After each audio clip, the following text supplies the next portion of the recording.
Greetings. So, this is Unit 2, Chapter 2, Wolfgang Iser's The Reading Process, a Phenomenological Approach.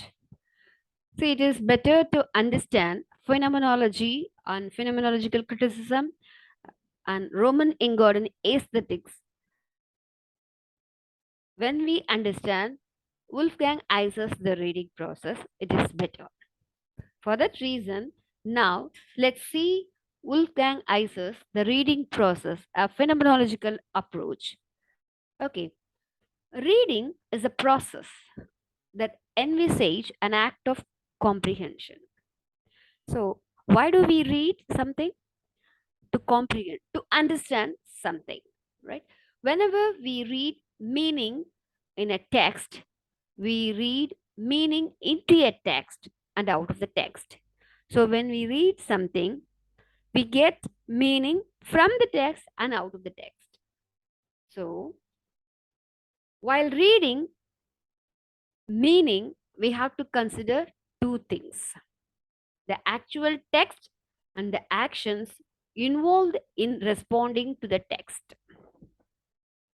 So, when you read a story or something, a novel, right, the actual text which you read are the actions involved in responding to the text. When you read, what kind of response you get from the text? That is two different things. So we have to consider these two things when we read a text. So when we get meaning, we need to get these two terms, that actual text and the actions involved in responding to that text. This is what Roman Ingodan terms as concretization. Look at the spelling of concretization: Konkretisation. What is the meaning of the term concretization? That is realization. So the act of concretization is bipolar. That is the aesthetic and the artistic. What is aesthetic? The aesthetic side of the spectrum is the realization accomplished by the reader. So when you read something, a kind of feel you get, that is aesthetic. Whether you allow that or you hate that, what kind of feeling, that is aesthetic. The beauty of the thing which you get, while reading, that is aesthetic.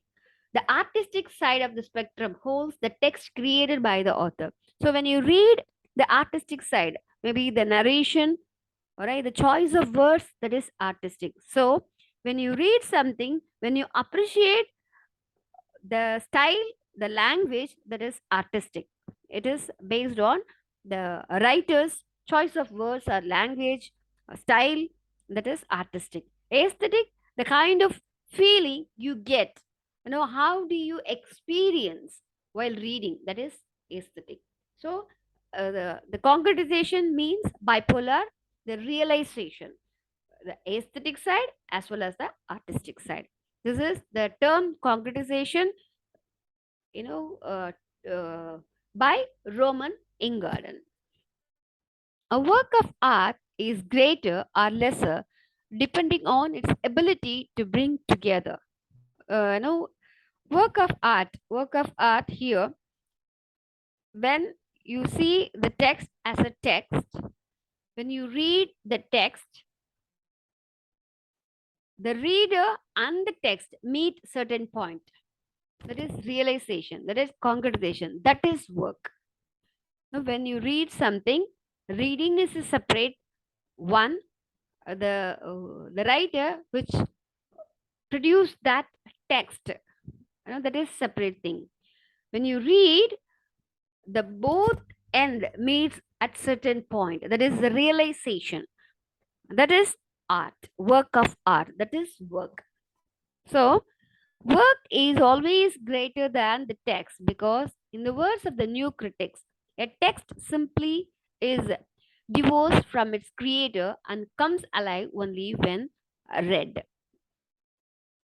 If someone writes something, When the person finishes the text, the person divorced the text, which means the death of the author. The author is dead. Uh, the author is no longer connected to the text which he or she produced. Okay, when the text get its life, when it is read by someone. So the work is always greater than the text. Text is something which is produced by the writer. When it gets life, only when it is read by people. So that is work. On the contrary, a work is greater because it is the meeting point of both the text and the reader. Now you understand now what is work. When they talk about work, which means that the text, the written words gets meaning when the reader appreciate the text. So that is the meeting point is called work. The convergent reading is always virtual. This apparentness gives all meanings to a text. But the process of reading unravels the inherent dynamic character of the text. It is because of this virtuality that the text becomes dynamic. So, according to Lawrence Stern, as quoted by Wolfgang Iser, a literary text is an arena where reader and author participate in the game of imagination. That is, when everything is told, the reader has no role to play in the act of reading. So, it is, a literary text should engage the reader into imaginative participation. Reading becomes a pleasure only when it is active and creative. So, which means that when you read a text, when the writer explains everything, doesn't require any of your imaginary thing. Now, always when you read, you have to get some kind of, you have to imagine yourself when they narrate a situation. You have to imagine that. Only then the text, the reader gets involved into the text, right? The text should engage the reader, always gives a pleasure. When you get pleasure, when you imagine something, then you will get pleasure. If everything is told, then there is no pleasure at all. So it should be, the text should keep you alive, active, and creative, right?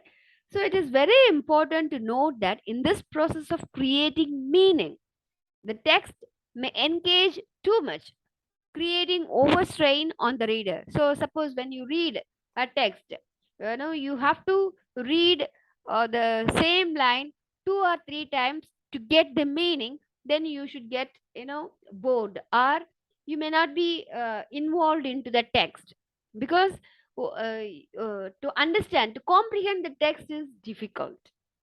So when everything is told, then you may not get pleasure. So that is also boring.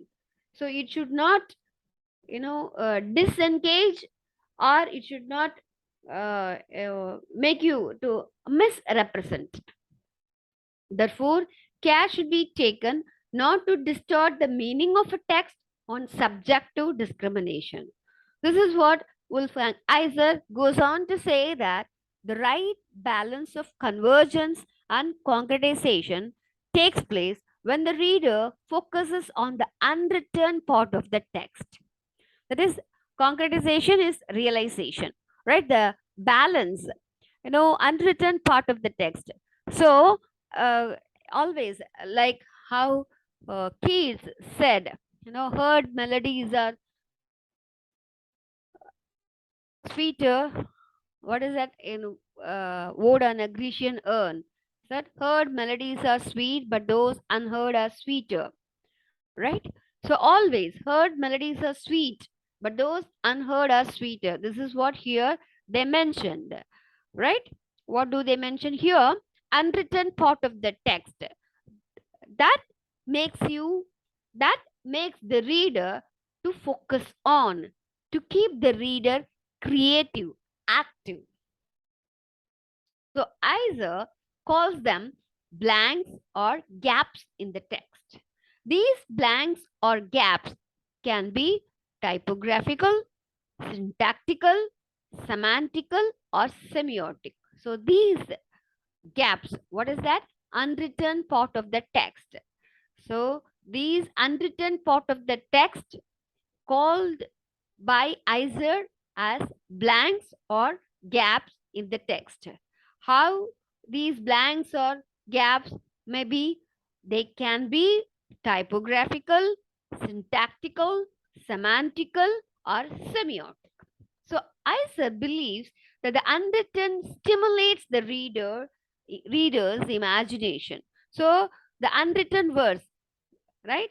Unspoken words, you know, will help you to enlarge your imagination, right? That is what he also mentions here. Who? Iser believes that the unwritten stimulates the reader's imagination. The unwritten makes the reader become the author, that is implied author. So when something is missing, or if the writer gives, way open your imagination, it gives, plenty of scope for your imagination, then you are the author, implied author. So everybody imagine according to his or her own experiences, right? So by creating the fillers, now this process of reader imagination is liable to go out of control, either due to too much of engaging or ill informed disengagement. So hence the text imposes certain limits to reader fancifulness. So this kind of gaps should be limited. It should not be, overloaded. Once if it is overloaded, then it might, take you away from the text, or it might give a wrong representation, that is misrepresentation, misinterpretation, right?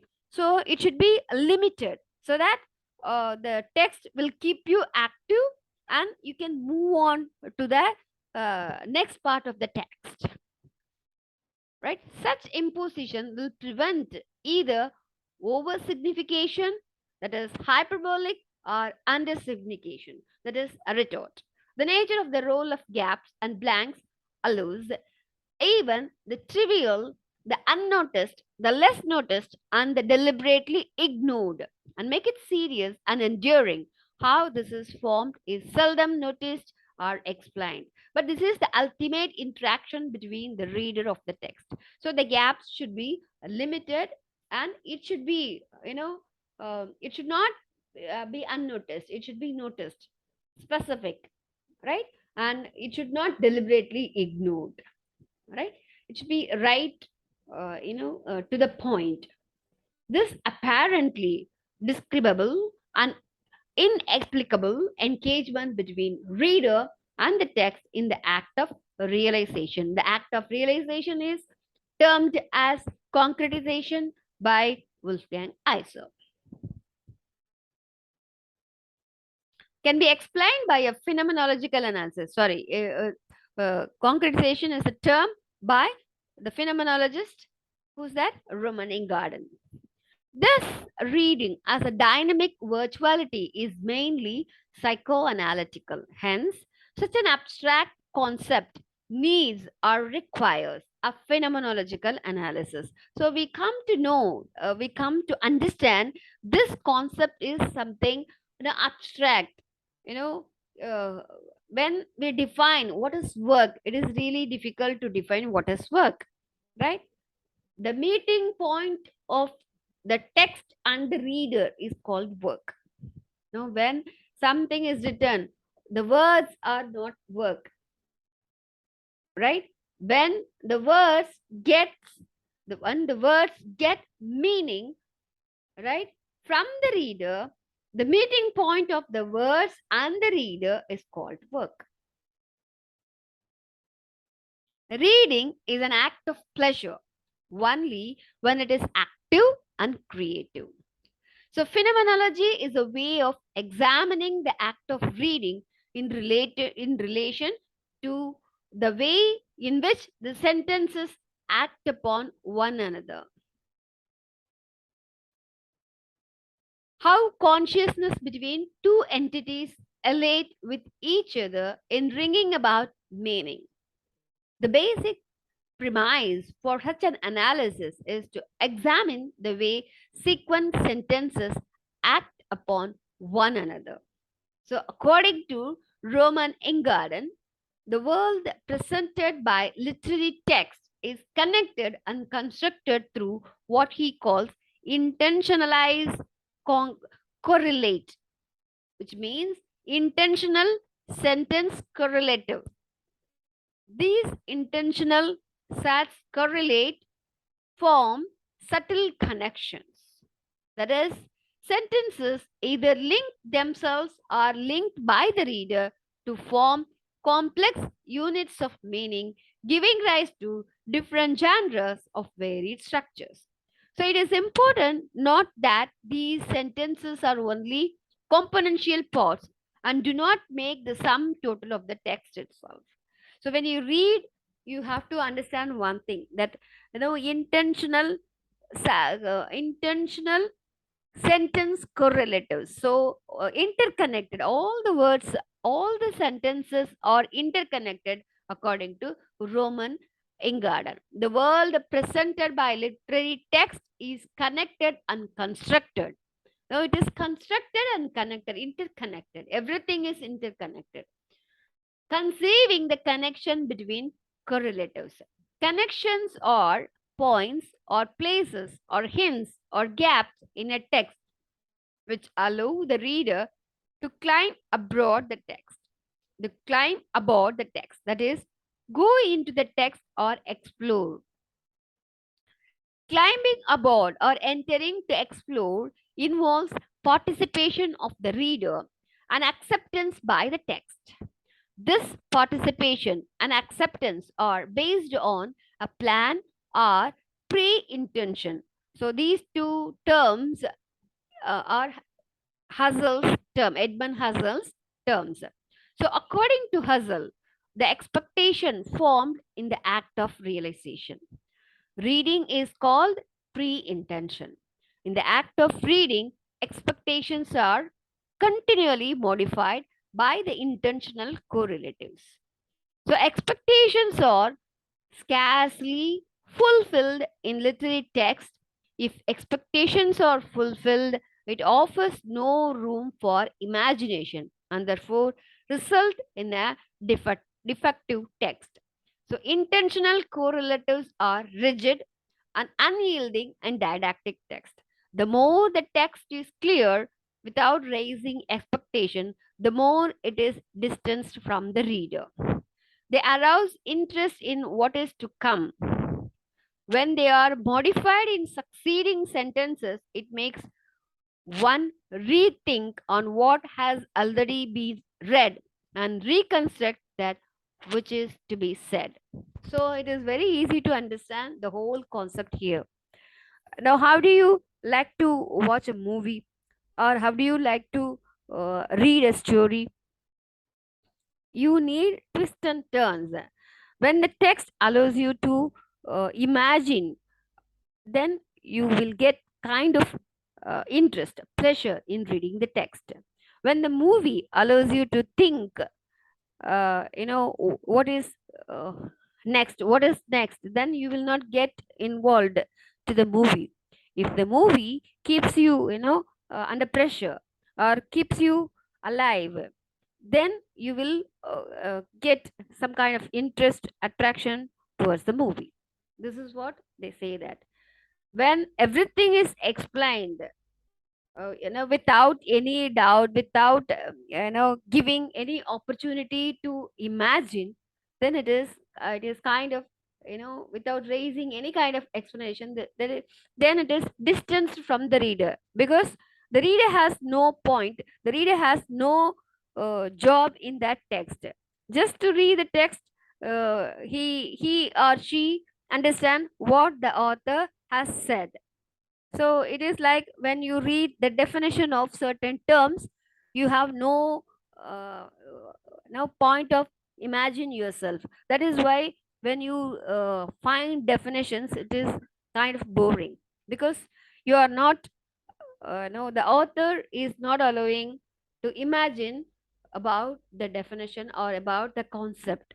It is restricted, limited. When you are restricted or limited, and when you are not getting a chance of imagining something, then probably the attraction is less, right? This is what he tries to explain in these paragraphs. Memory plays a vital role in reading, even as perception does. But memory, that is recollection. What is memory? Recollection. When I say an apple, without showing an apple, from where do you get the kind of concept or the kind of thing in your, you visual thing? It is from your memory. You are recollecting. You might have seen apple, many kinds of apple at many places at many times. So you are recollecting, that is memory.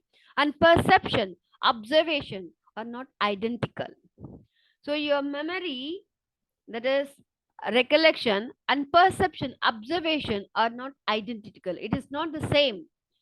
For a reader, new situations and new backgrounds bring to light new aspects of what he had committed to memory. This retrospectively arouses more complex anticipations, right? So it is not always the same. What is that? Not always the same. The observation and the recollection. It is not always the same. If it is same, you will not get any kind of interest reading that text. That is what he explains here. So whenever the same thing I have explained during the class itself, right? Whenever you watch a movie, the same movie, uh, will be interpreted by different people in different ways. Or the same movie, you will get different meanings when you watch the same movie at different point of time. This is what he says, that so it is not identical. When you watch a movie, you might have recollected some sort of things which you had experienced earlier when you watched that movie, right? And when you are observing the same movie at present point, that is something different. So the memory and the observation are not identical. This is what he explains here. We'll stop here. We'll continue in the next lecture.